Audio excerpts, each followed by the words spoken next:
to the Fearless Females Voice podcast, where women's stories and experiences are shared in order to empower and inspire others. On this episode, I am joined by Nora Brown, who has over 10 years of coaching experience and now helps others become more confident, fearless, and specialises in dealing with imposter syndrome.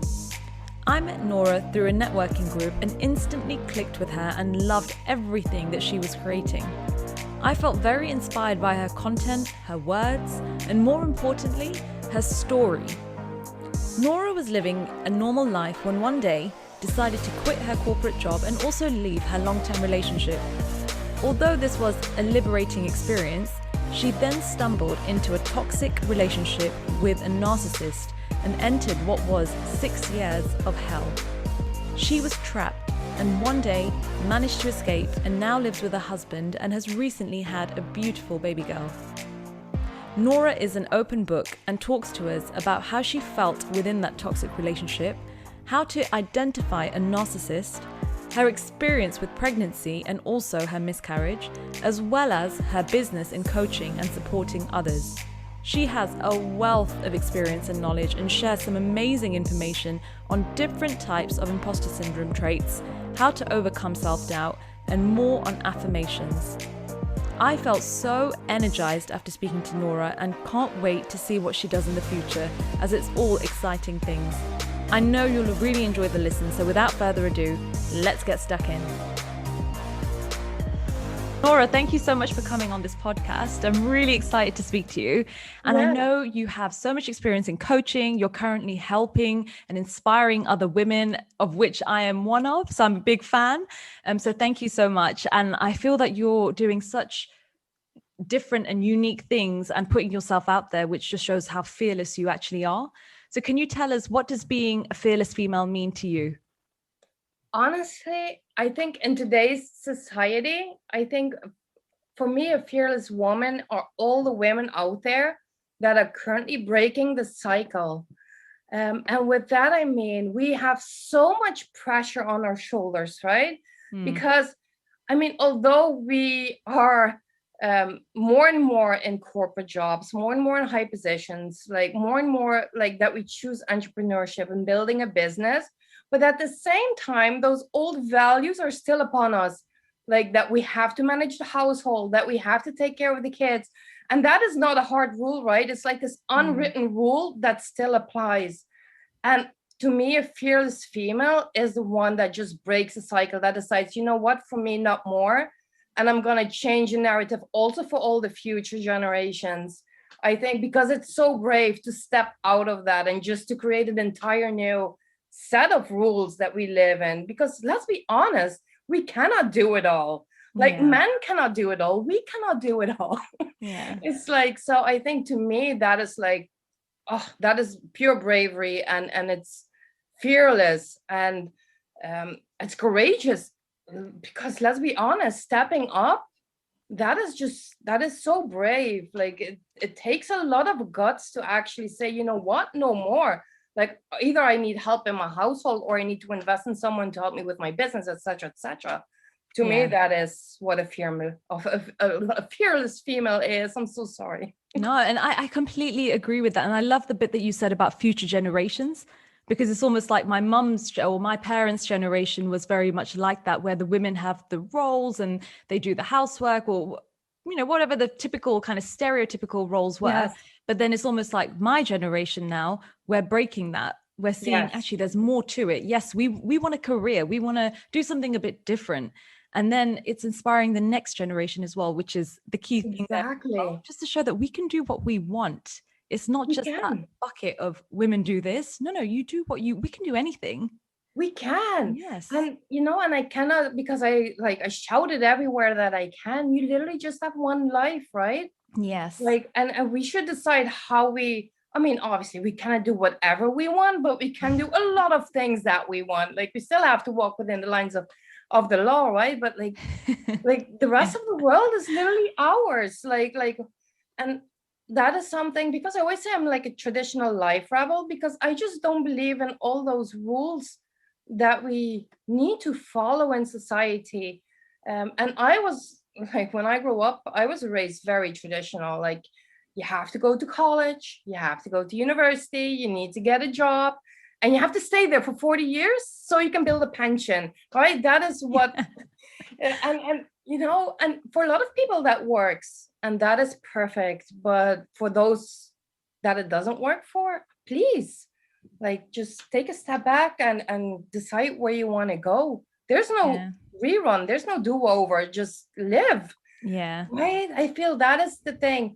We need to wake up every day feeling alive. And that doesn't mean just breathing, right? Like, literally be excited for the day, and that, okay, I'm happy to be here, and I'm happy to either go to work or like do stuff in my business or anything. Like, and that is the feeling that people should have. Yeah, Not they just should. breathing. Breathing is the easy part. You do that all by yourself. And So, yet I there's don't so know. many people who aren't feeling that when they're waking up, and they're not Most. looking forward to their day job or their business, or even just looking up after the household, or Right? yeah. Nothing. It's like they're in zombie mode. They're in complete autopilot mode. And that is it. Like, for me, if you're fearless, like, you're the one that says, stop it, like, till here, and let's change my path. Let's change the narrative. Because that takes a lot of bravery too. One, because it takes a lot of inner work. Because you need to know, okay, what is it exactly what you want, right? Because most people don't know, and they cannot know, because they are living someone else's life. They're living by the traditions of all our ancestors. So they don't know what they want because they never really thought about it. And I think fearless is just stepping into that unknown and make it happen. Perfect. Sorry, I get really passionate about No, this. it's good. I couldn't have said it better myself as well. So, Nora, tell us a bit about yourself. So I know you've done coaching in the past. Yes. You're now currently helping other women, inspiring them, empowering them, and doing more work with them on imposter syndrome as well. So why don't you tell us how you got into that? I will keep it short because it's quite a story. So, well, I told you already, like, so my upbringing was very traditional, and I did exactly what my parents wanted me to do, because I'm a daddy's girl, and all I wanted was my dad to be proud of me. So I went through high school, went through university. I did tax law, international tax law. After that, I did my PhD, got my PhD, and I started working both for the university and Ernst & Young as a tax lawyer. Mm-hmm. And it was killing me. It was absolutely killing me. And it was exactly the feeling that we were just talking about. Like, I felt every day, I just already felt that before the day started. And that is an awful feeling to have, right? That you're just on zombie mode and just do what you think you need to do. So at one moment, I was having constant migraines. So, I mean, that is literally your body screaming, stop. And that is exactly what I did. But I didn't know where it was coming from. So I decided, you know what, I'm just going to stop it all. So I quit my job at the university. I quit my job at Ernst & Young all on the same day. I quit. I ended my relationship with my high school sweetheart. We were together for 9 years. That was all in one space of time?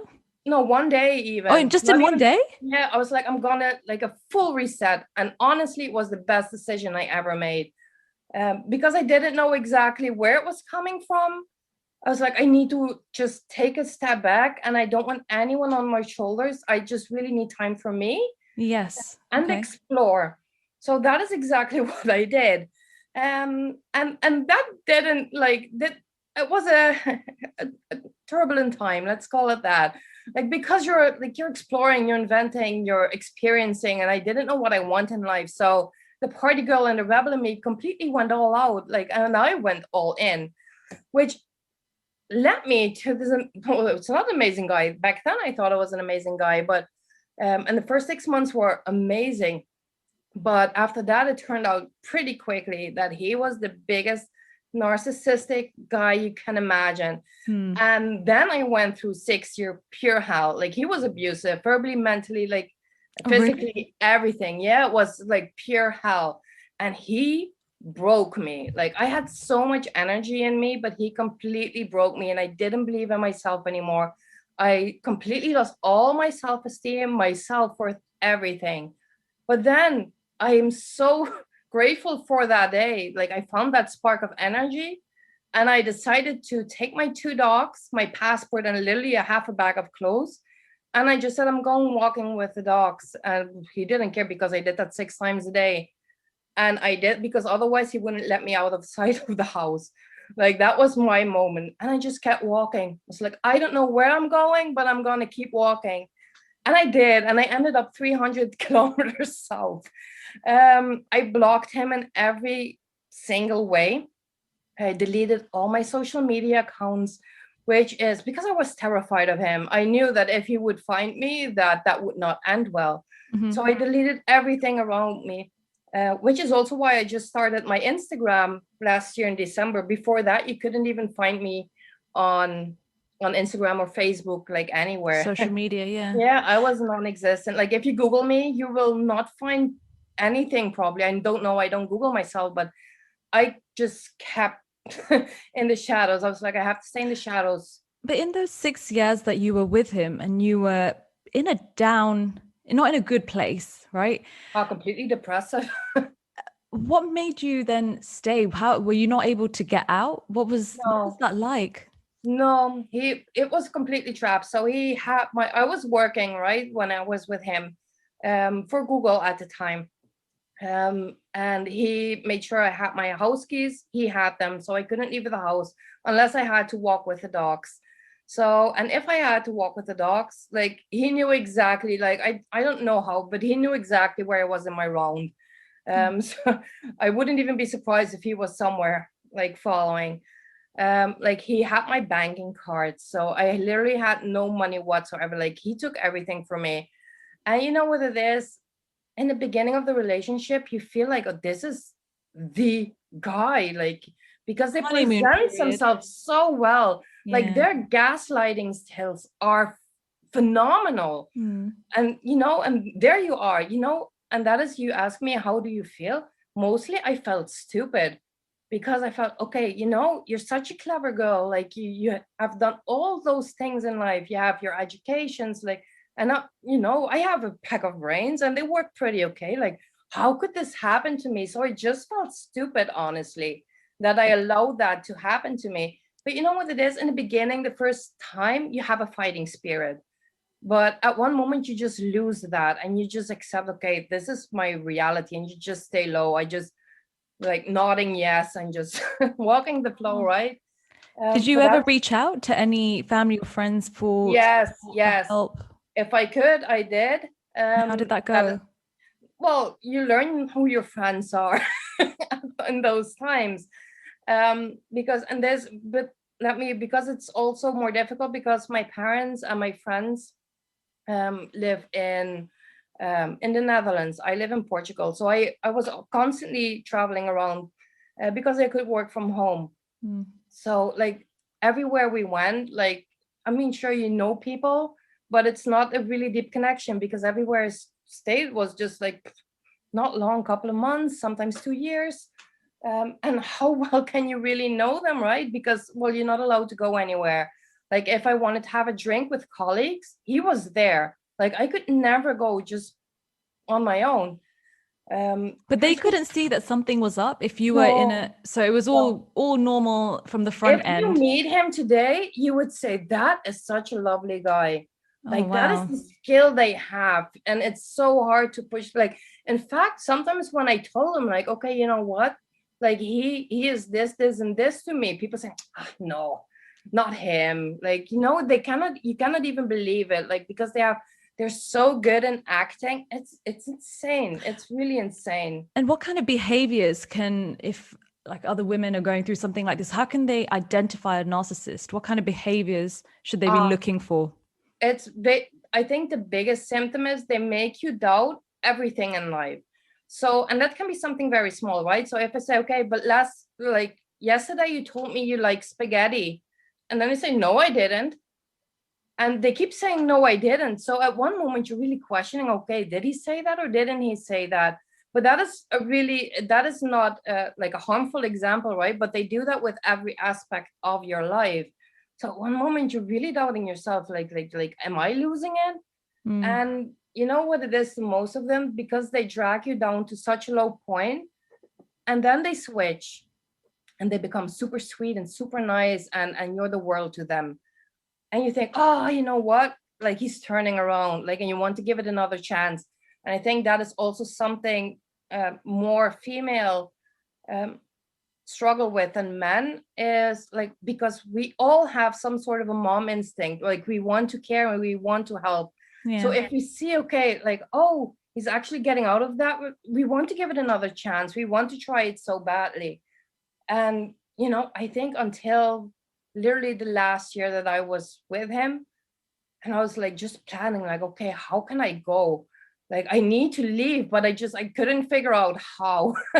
And because I knew one thing, if I go, my dogs come with me. No way that I would leave my dogs behind. So I was like, okay, how can I do that? How can I do that? And then this is what I say, like, that specific morning, April 13th, like, I never forget that day. It was the first thing, and he was still asleep. Oh, he's not sleeping, like waking up. And I just said, oh, I'm gonna just go for the walk with the dogs. He's like, yeah. And I could tell that he was not fully awake. And I was like, okay, like, this is it. So I just kept walking and walking and walking. I grabbed whatever money I could find on the counter, went into a bus, and I just like I went down, and I called my employer a couple of hours later, and I explained to him the situation, because I didn't want to reach out right to my employers, because I felt so ashamed. I was like, what should they think of me? Like, they're gonna fire me. They don't want to have something so troubling as her in the team. And I had a good position there. And they were so helpful. Like, they gave me like an opportunity. I could stay with someone that also worked for Google, and he lived in Lisbon. I could stay in his place. They already contacted him with him and his wife and 2 kids. Like, they offered me their room, and they said, you know what, just here are the keys, like, take all the time you need just to figure things out. So I stayed there for a couple of months. But in those couple of months, I actually met my current husband. I didn't give up on love at all. But how did you feel? So when you escaped and you then went to Lisbon, how did you feel? That is such a strange feeling, because at one moment, like, one side you feel super excited and free, but then on the other hand you feel completely lost, because he stole your identity, literally. Like, they steal your identity. And I was like, okay, like, I literally didn't know what to do. Because you are so used of walking into like how they want you to walk, right? So and I had such a routine every day. And for example, when I went first time to the supermarket, I remember it, because normally I would just buy whatever he likes. And I was there, I was like, but I can take it all now. Like, and that is something so stupidly innocent, right? But it feels so powerful. And, you know, the day that I walked away, I decided never, ever is this gonna happen to me again. And from now on, because he stole 6 years of my life. And honestly, people ask me, like, would you do it again? 100%. I would go through that hell again. Because without that, I would have never become the person I am today. Like, he made me in the end so much stronger and determined and focused.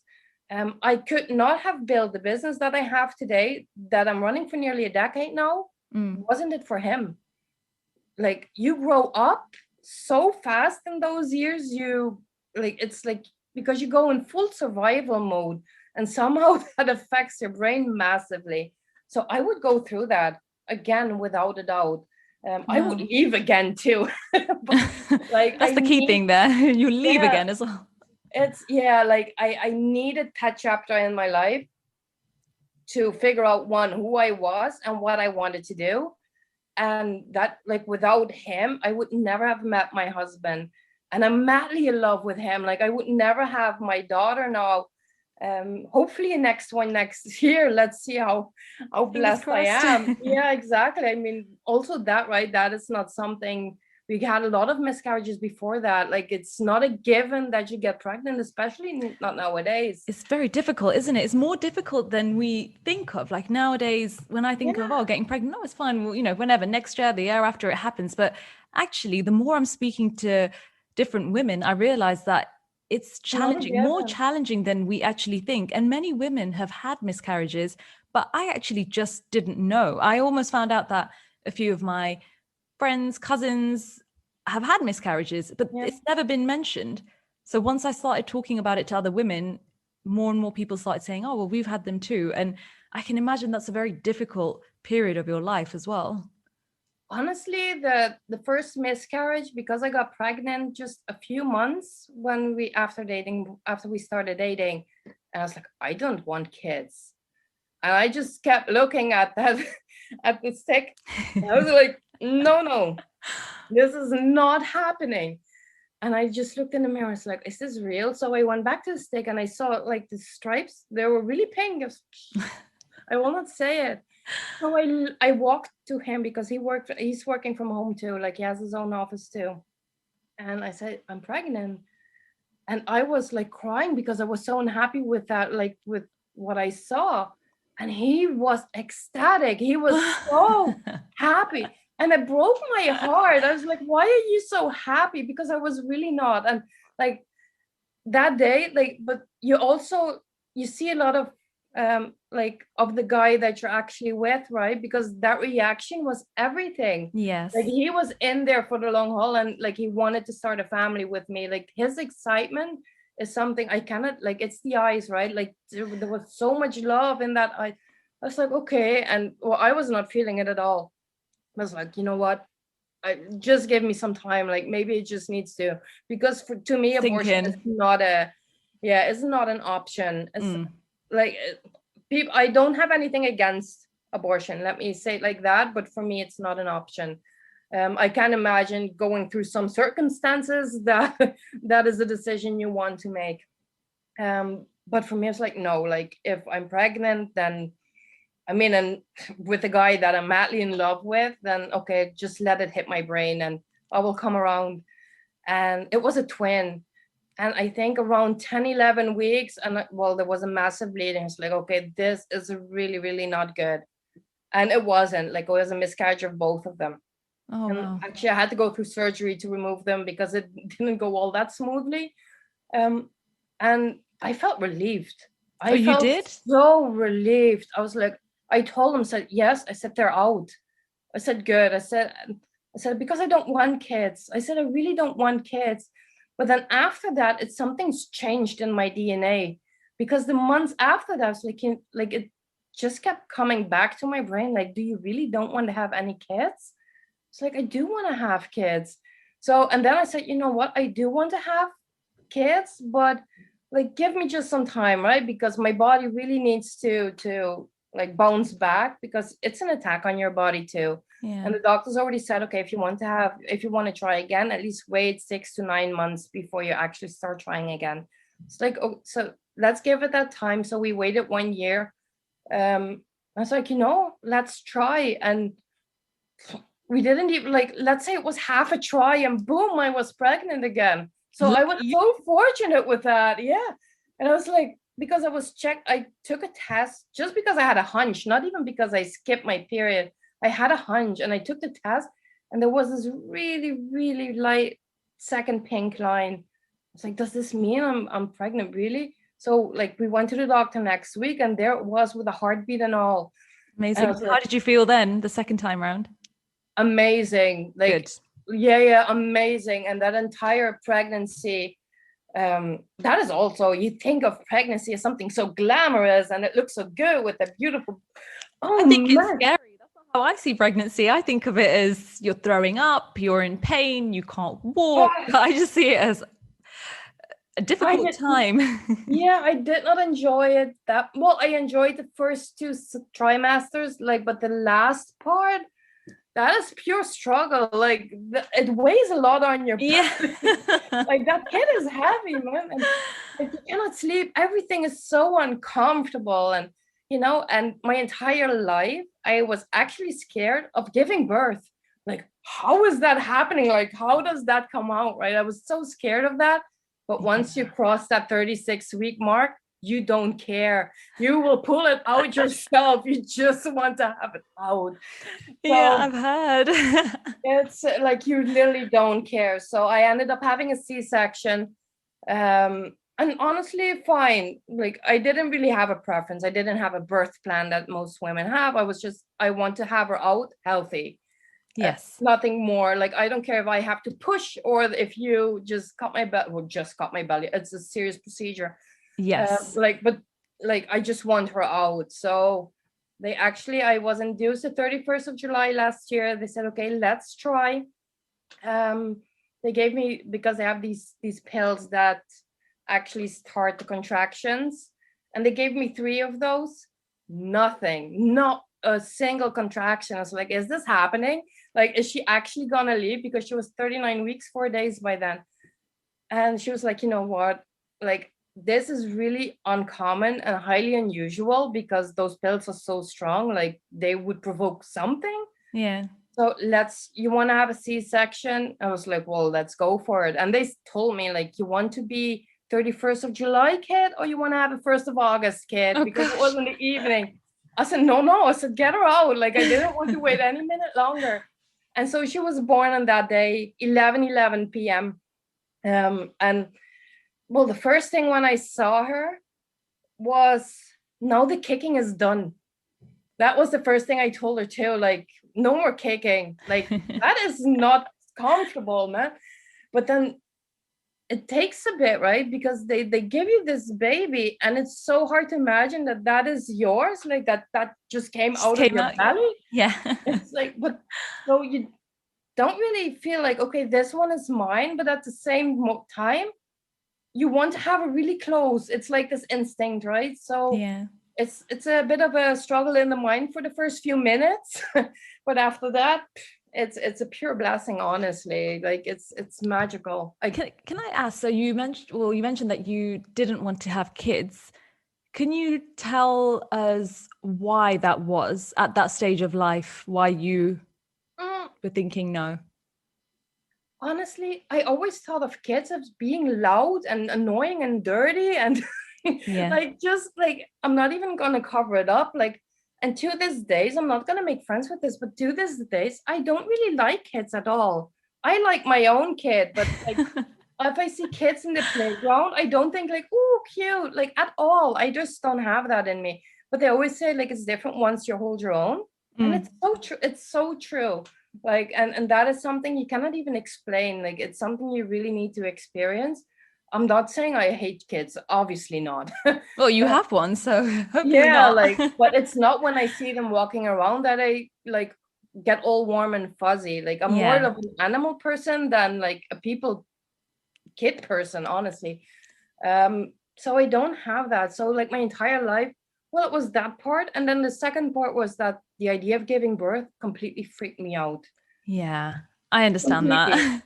And it took me, I'm now 36, next month 37. So it took me 35 years, about 36 years when I delivered, to actually get it done. So yeah, and that is what I say.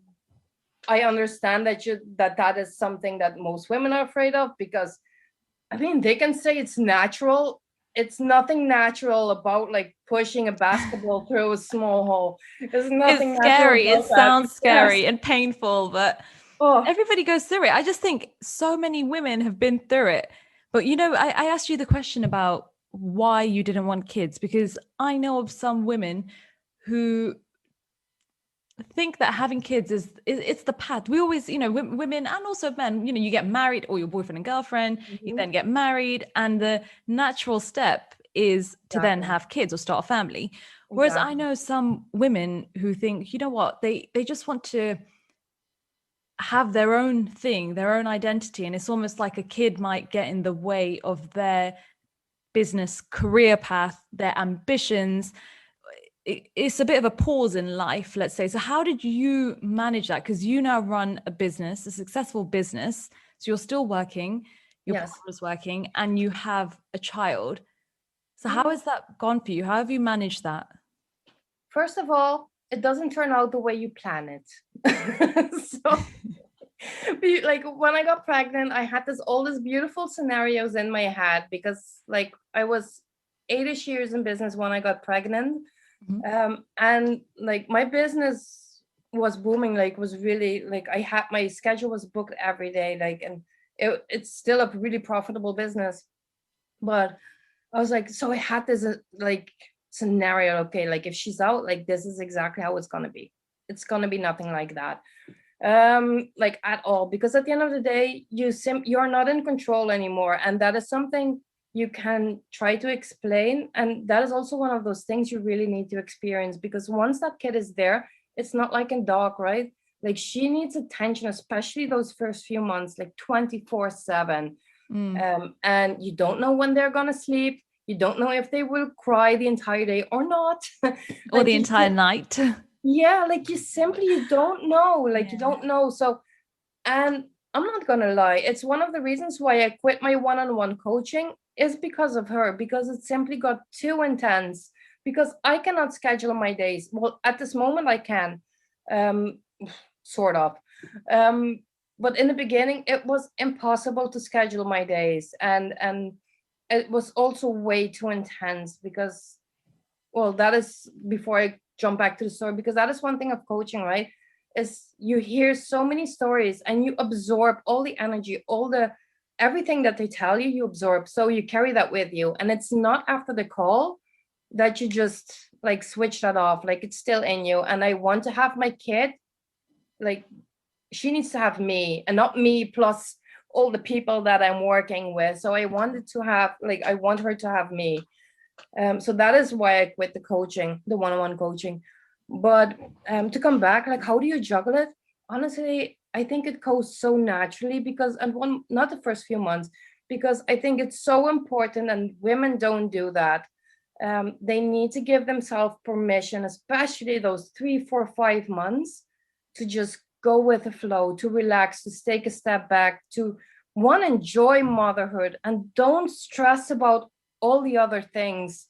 Like, because that is it. You're not a superwoman. Like, you cannot do it all. And having that kid is so amazing, but at the same time, it's pure exhaustion. You're tired.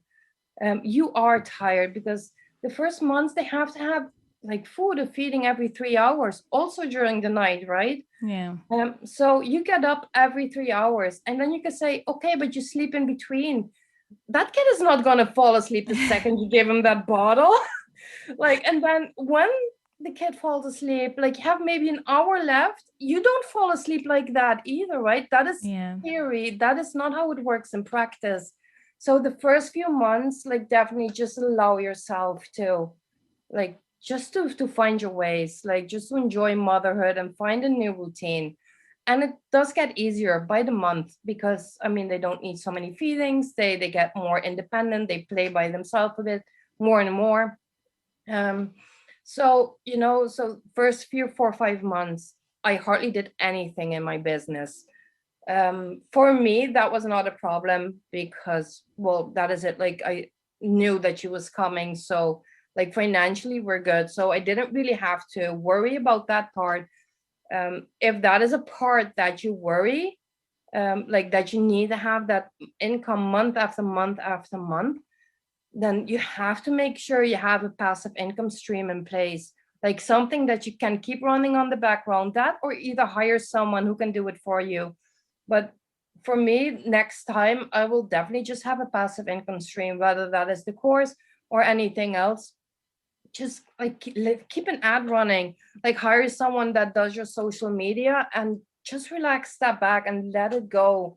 Because that is it. You simply cannot control all aspects. Like, you need to give yourself some slack.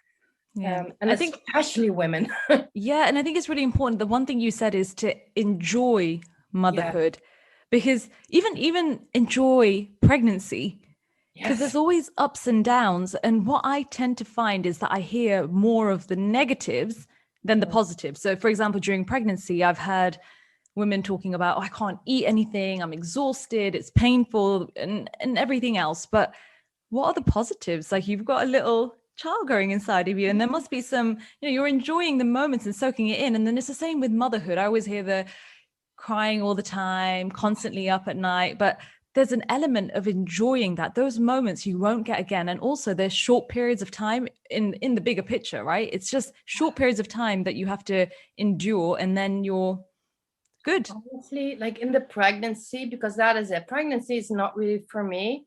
Some people fully enjoy it. Like my sister, she completely enjoyed her entire pregnancy, both of them. Me, not so much, but even when it's not your thing, there are still moments during your pregnancy that are so magical. Like you have to enjoy it.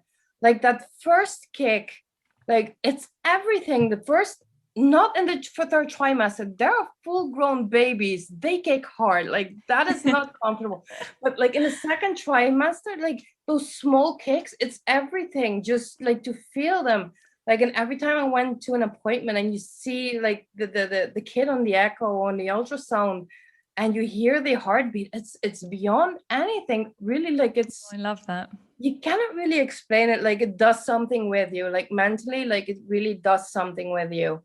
And I think that is also, I don't know, like because you're already creating a bond, right? For 9 months, you are creating a bond with like the kids you haven't met yet, but it's your DNA. Like heck, it's your blood, it's your body, like it's in you. And that is such an amazing process. And if you see the development from ultrasound to ultrasound, something that started off the first time I saw her, she was 2 millimeters with a heartbeat. Like it's insane. And then you see like a baby that comes out at 51 centimeters.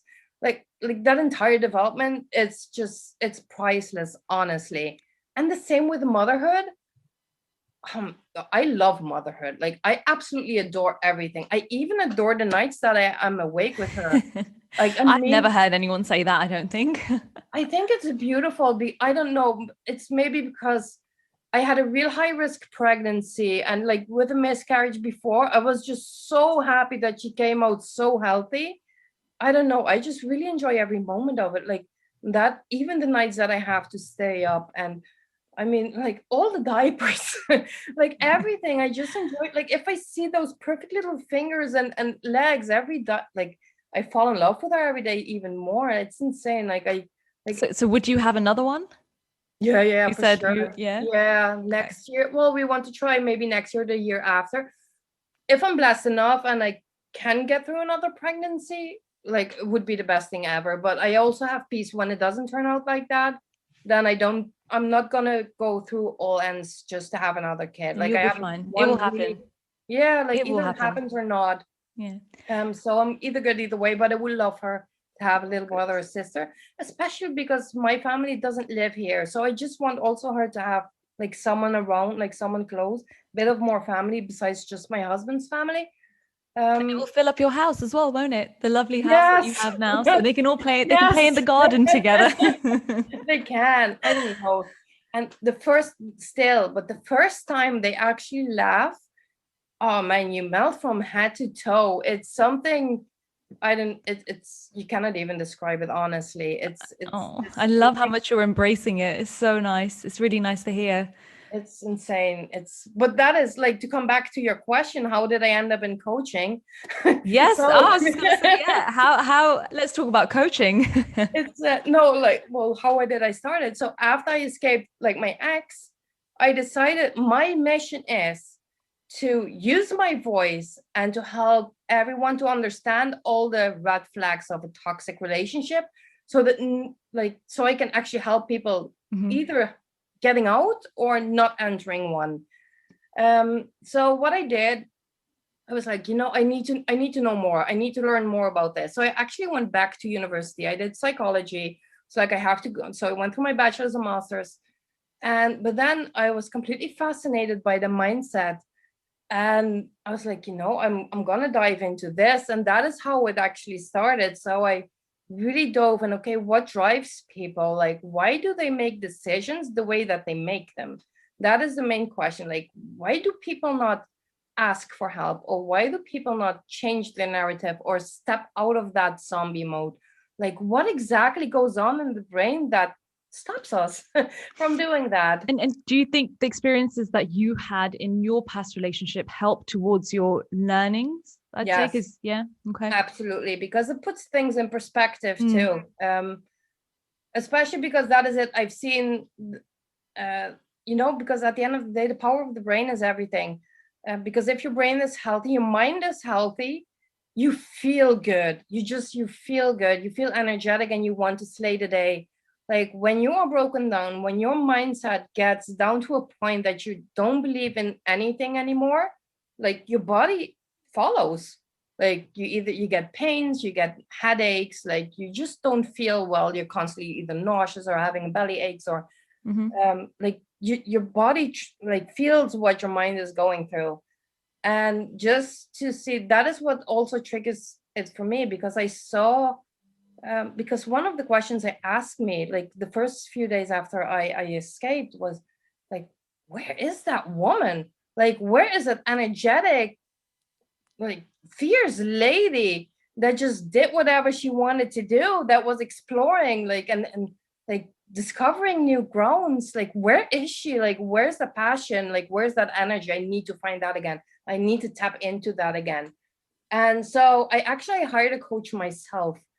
And I was completely blown away. I was a mindset coach, and I was completely blown away by the transformation I had in just like a really short time, maybe 3 months. What was that transformation? Can you describe it for us? Yeah, it was from completely like feeling like a nobody in this world to like owning your identity, like not even knowing who you are, but like truly owning it. And that is it. If you really want what you, that is what we were just talking about. If you really know what you want in life, but like really, like, so not the traditional, oh, I have to get up again, or like people celebrating Friday. Like, I don't care if it's Friday, Saturday, Sunday, or Monday. Honestly, like, I don't have that feeling.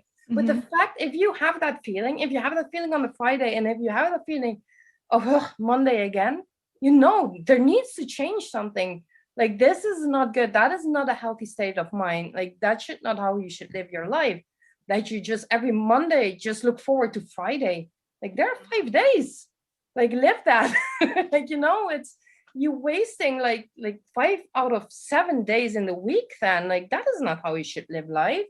So, and that is it, right? Once you know that, and that is what it did for me, the coaching. Like, at the end of those 3 months, I just knew, okay, this is what I want to do. This is my direction.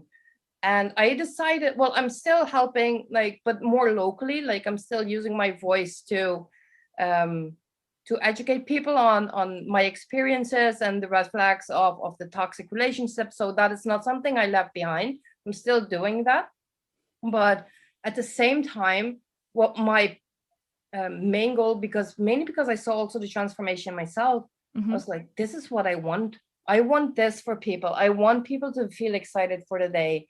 Yes. That was my main goal, and it still is. Like, and that is why I keep like pushing people, like, take action. You need to take that first step. Like, nothing will happen if you don't actually decide to take that action and do it.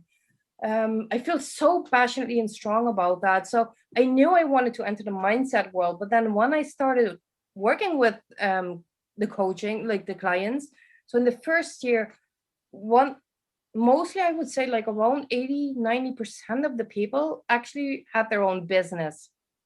And they just didn't run their business the way that they wanted to. So I was tapping into that. And that is when I started to learn about the phenomenon of imposter syndrome, because it's in the beginning, and I have to be completely honest, like the first time that people said to me, okay, like, but I don't want to send out that email or create that website or do a live even, right? Or like put pictures online, like your hat online. I would just think, I wouldn't say it obviously, and I was just thinking, just do it. Right? But that is the worst thing you can say to someone that actually is experiencing imposter syndrome. Because if you tell me like, okay, I'm a perfectionist, and I tell you, oh, you know what, like, don't even bother, like, good enough is good enough, just get it out there. The only thing that a perfectionist hears is like, I'm not good enough. Like, what is wrong with me? Why can I not do that? Right? And that is like, it's well meant advice. Like, people say it because they want to help you, but it doesn't work like that. And once I tapped into that world, it was so complex and so many aspects. And honestly, when I tapped into that, so many parts of my own story, of my own life, just fell into place, that was like, oh, this is what was really happening, because that is it. Like, so many people, especially women, go through that syndrome and they don't even realize it. And it can be something simple, like you really, really want to lose weight, but you just don't do it. And it's most of the time not because you're lazy or don't know how to do it. Everyone knows how to lose weight, like everyone. It's like there's always something going on the deeper level that prevents them to actually take that step. And it's the same with quitting smoking. Let's take that one too, right? Because everyone thinks imposter syndrome is something is relating to work on the, like either your 9 to 5 or your business, but it can like literally infiltrate all aspects of your life, because most people don't start because they are afraid to fail. Because if they fail, then what would people think of them? Like that they're not good enough, and that they're like don't keep their word. Like they're afraid of the judgment of other people, which most of the times doesn't even, they don't start. And that is also part of, that is it. Like most people don't even realize that is also part of the imposter syndrome. So once I really tapped into that world and like saw what an amazing, not amazing, like it's a severe impact. It's like it has such a strong impact on our lives. And you need to break through that. Otherwise, there's no way you live in yours. It's impossible. And do you have any quick wins for people who are facing these fears, let's say, or imposter syndrome? Yeah. Well, if you really want, quick wins, yes, there are quick or things wins that they can work on. Yes, absolutely. So one thing is, like, I will just go through a few signs of the symptoms. So if you feel that, if you have a goal, any goal, whether that is in your business or in your life, so whether that is to quit smoking, losing weight, or just like doing that life, like host that masterclass, build your website, like something that people keep perfection, like there's no perfection, it literally doesn't exist, right? But that is one of the symptoms. So if you have a goal and you are either procrastinating, like you just keep finding reasons why not to start. Some people even say, oh no, I love to work on the pressure, like I love to work near the deadline. That's not true. And you know what happens?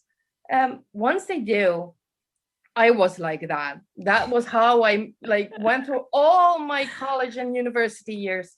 I studied last night, but you know what it is? Once you actually so you do it and you finish it, you round up, you actually did what you had to do. But then there's two outcomes. So either you succeed and you don't feel good about it because you feel like you don't deserve it, because it was like a last minute job, or you feel that you could have done better.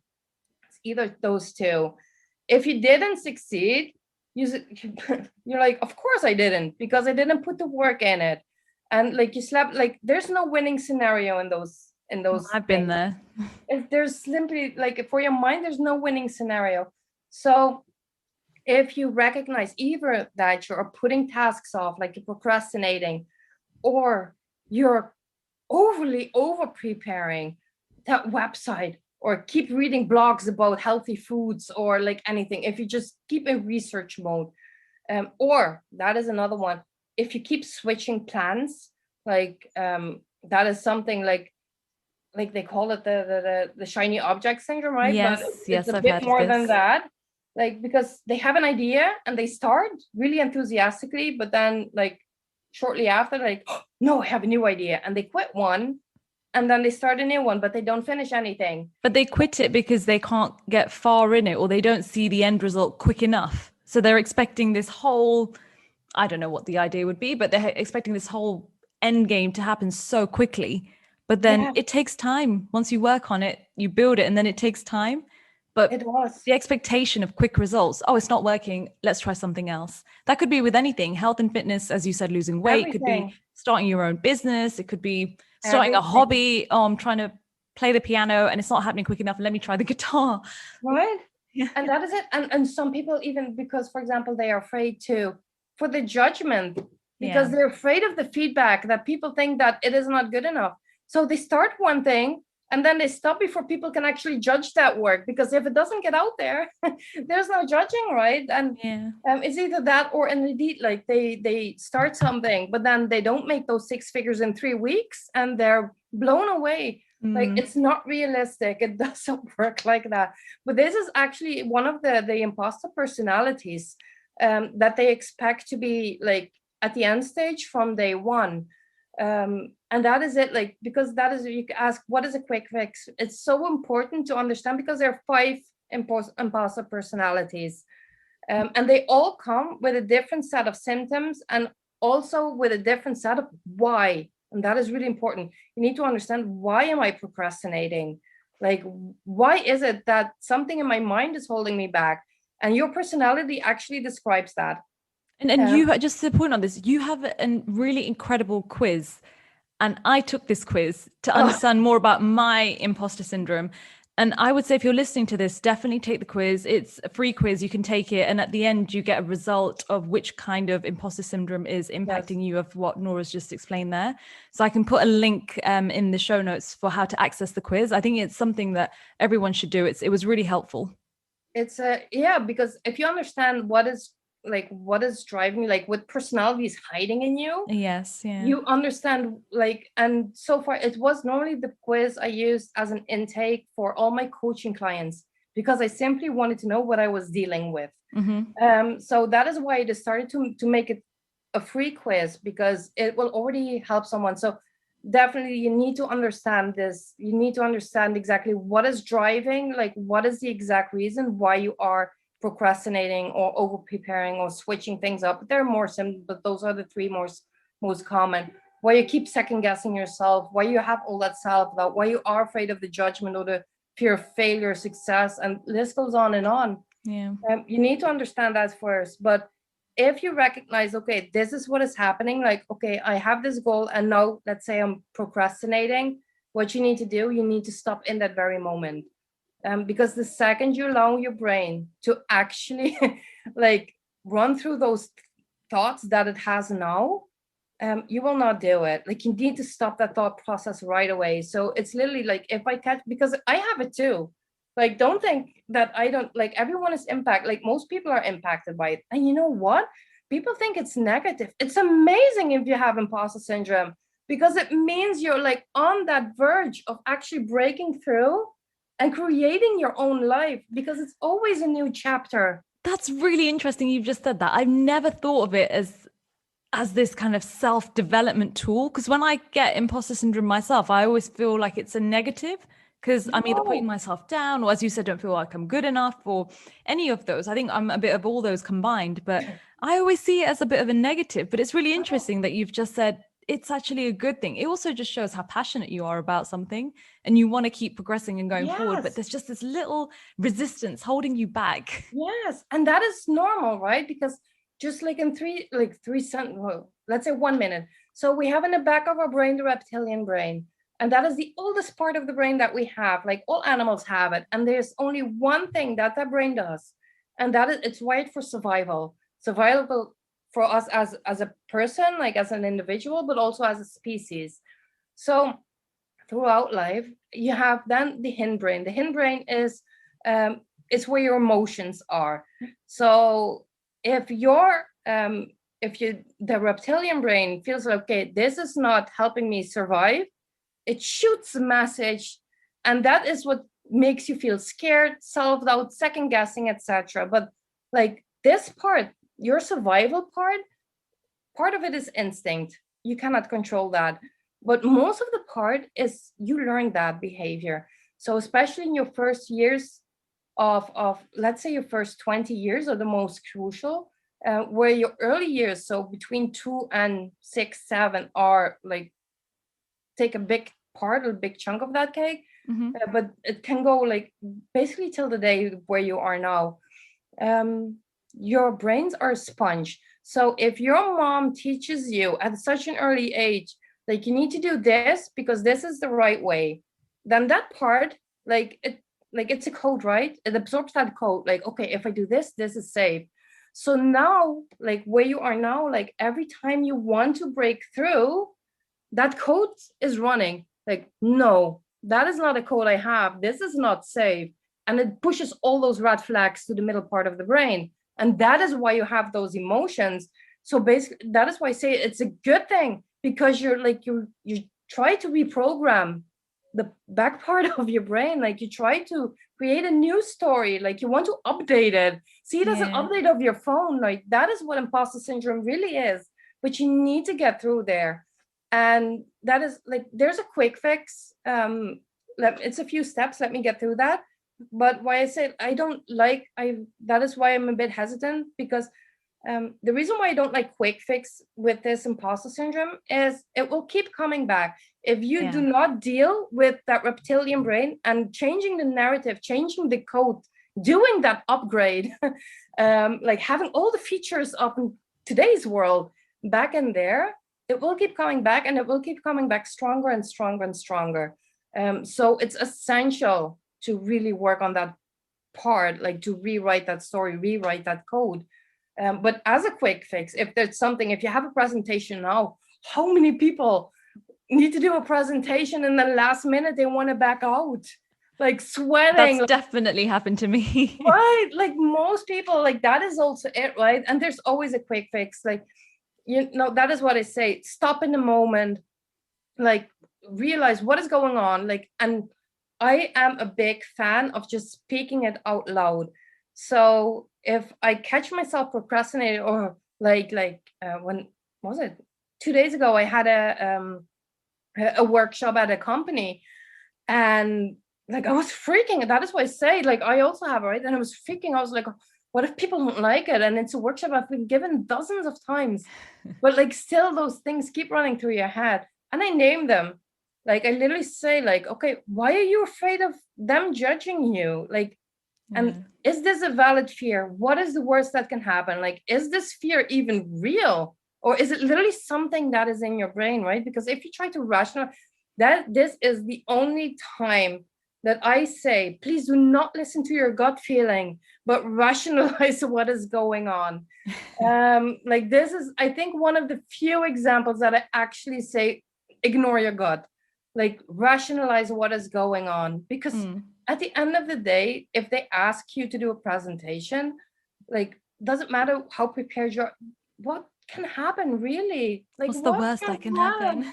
Yeah, like what really can happen? That you have to do it over? That people don't like it, that they don't invite you back? Like there's like, and it's not the end of the world, like because you learn from that. And you need to, like, if you actually, this is it, you know, just mention it, rationalize it.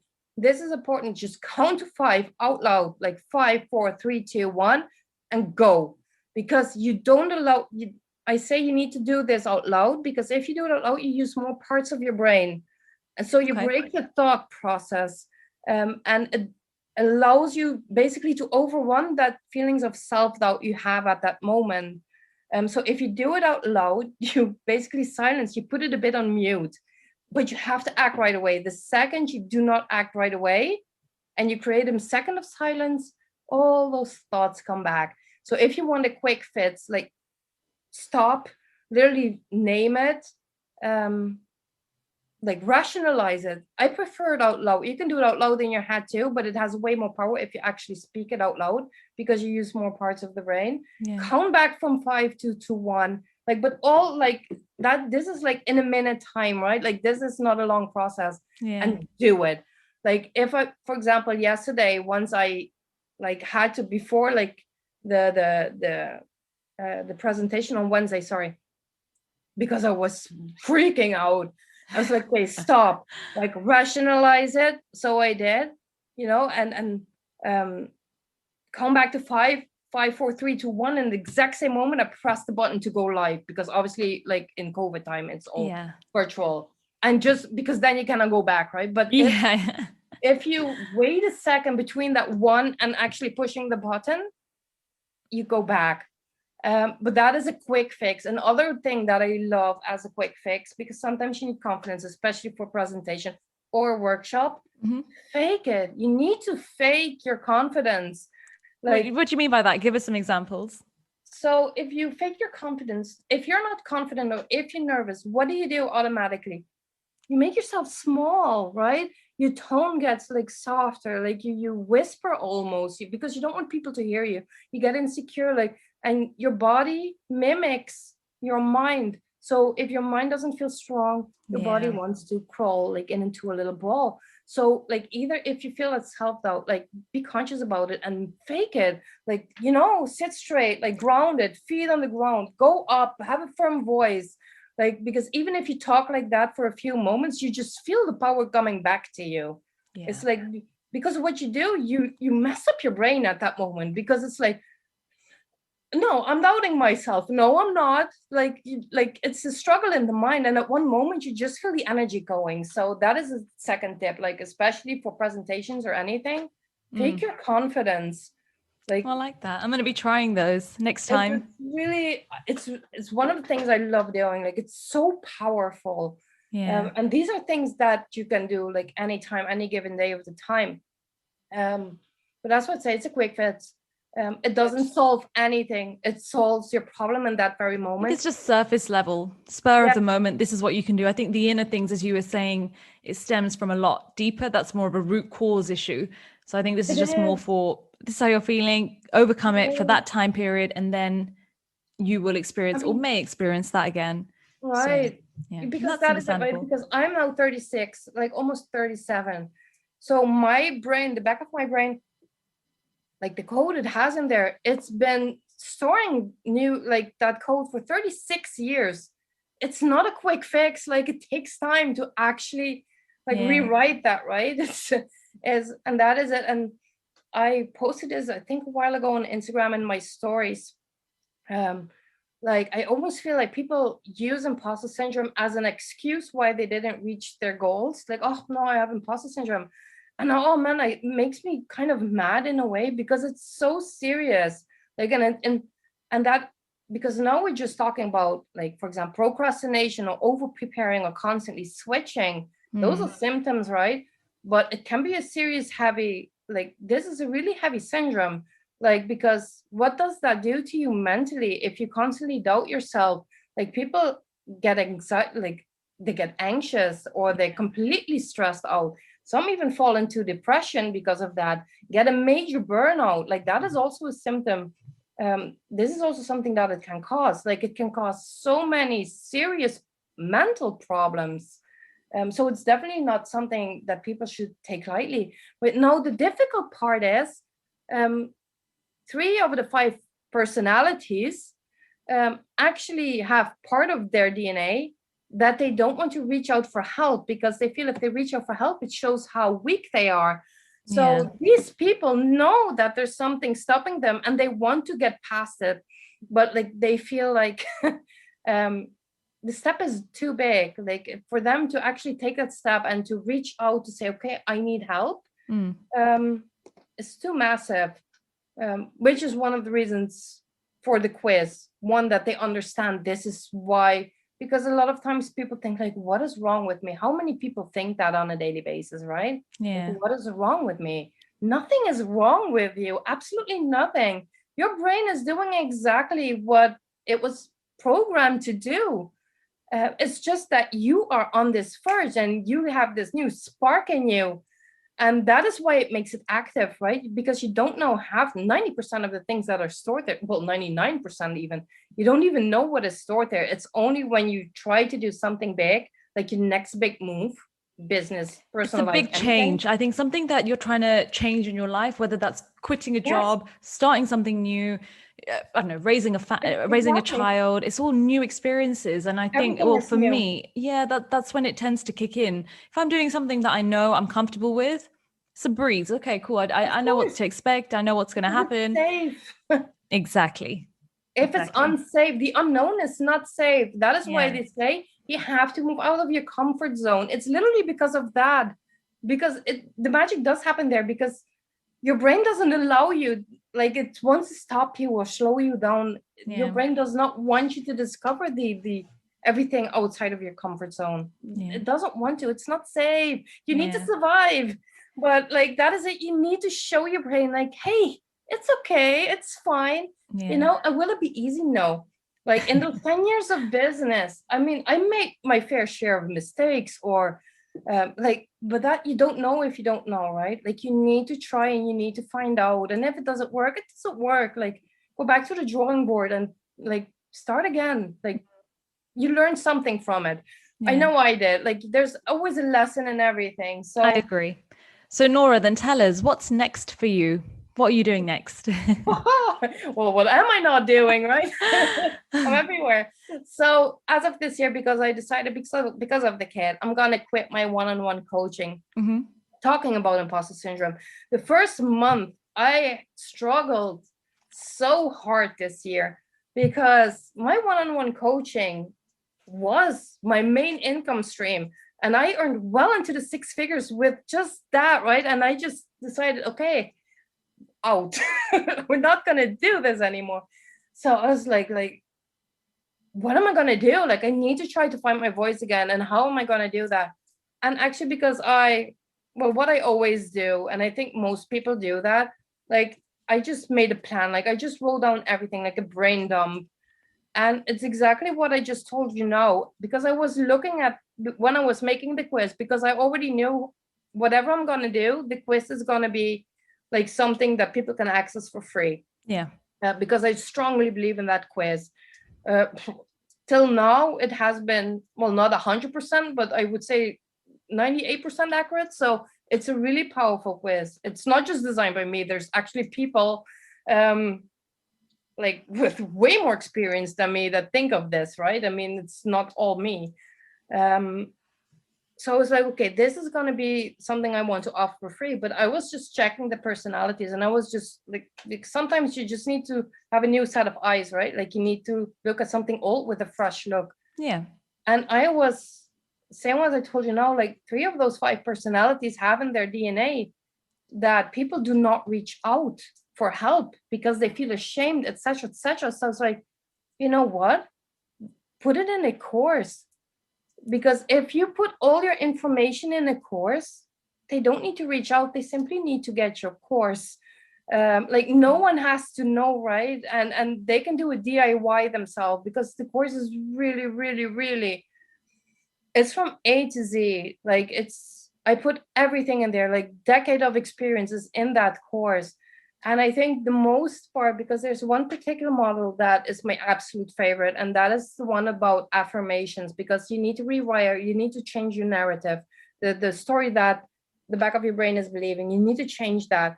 But if you say now, today, 1,000 times, like you affirm, I'm gonna be a millionaire. Like even at the end of the day, even if you say 2,000 times, you do not believe it. Because there will always be that little voice that says, you won't, right? Like, it's just how, like, it doesn't matter. You can put it on your vision board and put it everywhere. There will always be that little thing that says, like, it's never going to happen. And the reason why it's so powerful to use actually affirmations, you definitely need to use them, but you need to use them in the way that your mind can process this as a new reality. That's what I say. You try to override like decades of information stored there. That is not going to change because you scream out an affirmation 3 times. Like you really need to overwrite that. So I think that is my favorite module in the course, actually, because it gives because every brain works differently. Like what works for me does not have to work for you and does not have to work for someone else. Yeah. So actually, like I laid it all down, like all the steps for everyone to pick their method, like, and it's like with all the examples, etc., etc., so they can really choose a method that works with their brain. So if they say I'm gonna be a millionaire, they actually believe it. And why that is so important, because what happens, not only your energy changes, like I'm a big fan of the law of attraction. So once you really start to believe in a new reality, if you believe this is already your new reality, I believe you operate on a higher frequency. Like attracts like, so what you send out, you come back in. So I believe that. But even if you don't believe in all that woo-woo stuff, what happens is if you actually believe your affirmations, if you believe this is my new reality, what you automatically start doing is making different decisions, because you will make decisions that fit that new reality. Yeah. So without you even realizing it, you are working your way to that new reality. And that is why it's so powerful. Like I always say, your affirmations are only as powerful as you believe in them. Yeah. If you don't believe in them, you will not make that big decision. If you want to be that millionaire, you're going to take millionaires' decisions. Yeah. That is it. Like, you don't lose time over all that small stuff. Like, it's just not what millionaires are worried about. So that is it. If you really start believing in your affirmation, you just start making decisions differently. And that is an automatic process, because you don't make those decisions actively. That is all happening in your brain without you knowing, which is a good thing. Can you imagine? You have to decide every little thing on the day. But it's the same with those things, right? So if you say, my business is going to take off, it's going to be successful, like opportunities find me easily and effortlessly, like such a popular affirmation, that will only work if you truly, truly, truly believe in them. Because if you do, you will see that you will make all different kinds of decisions. I'm so passionate about it. Sorry. I know, it's so amazing. No, not at all. I think it's amazing. I can really tell that you're so passionate about this topic and also helping others. Yes. So thank you so much for coming on this podcast and sharing all of your experiences, your knowledge, your tips, your advice. It's been amazing. I've really, really enjoyed speaking to you. Yeah, well, I enjoy being here. Thank you so much.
Thank you so much for listening to the Fearless Females Voice podcast. Be sure to join our Facebook group called Fearless Females and stay tuned for the next episode. Bye for now.